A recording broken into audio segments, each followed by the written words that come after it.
प्रयागराज हमारा कब से नहीं भारत को नेतृत्व दे रहा है। क्या नहीं दिया प्रयागराज ने? भारत की आध्यात्मिक परंपरा का नेतृत्व तो दिया ही, देश की स्वाधीनता आंदोलन में भी बढ़ चढ़ करके भाग लिया। लेकिन आजादी के बाद भी प्रयागराज उपेक्षित था। प्रयागराज से लोगों की विरासत आगे बढ़ी, राजनीति के शिखर तक पहुंची, लेकिन प्रयागराज उपेक्षित रहा।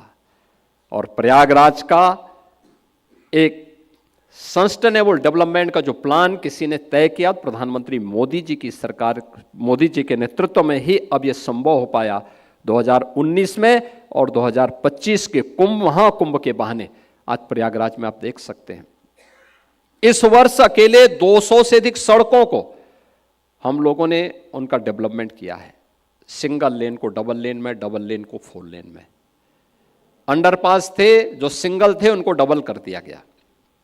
फ्लाईओवर थे, 14 फ्लाईओवर अकेले इस एक वर्ष के अंदर हम लोगों ने प्रयागराज में बनाए हैं। और प्रयागराज सिटी के अंदर रेलवे की हो, एयरपोर्ट की सुविधा हो, वाटरवे की सुविधा हो, इस सब कुछ भी वहां प्राप्त हुआ। 30 पेंटून ब्रिज हम लोगों ने अकेले कुंभ क्षेत्र में तैयार किए हैं। ये सभी श्रद्धालुओं की सुविधा के लिए।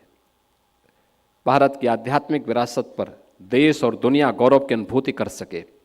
जो एक बार आए वह बार बार आए और अपनी इस विरासत पर गौरव की अनुभूति भी करके एक नई प्रेरणा लेकर के जाए, एक नई ऊर्जा लेकर के जाए। क्योंकि कुंभ का उद्देश्य ही यही है, एक नई आध्यात्मिक ऊर्जा का संचार हर भारतवासी में हो, जिससे वो अपने देश के बारे में सोच सके, आने वाली पीढ़ी के उज्जवल भविष्य के बारे में सोच सके।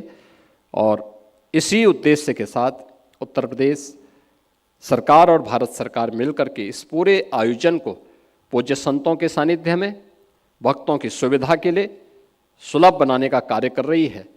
और मुझे पूरा विश्वास है कि आप सबके सहयोग से, आप सबकी शुभ कामनाओं के साथ कुंभ दिव्य होगा, भव्य होगा और अपनी आस्था और आधुनिकता के एक नए समागम के रूप में वैश्विक पटल पर अपनी एक नई छाप छोड़ेगा।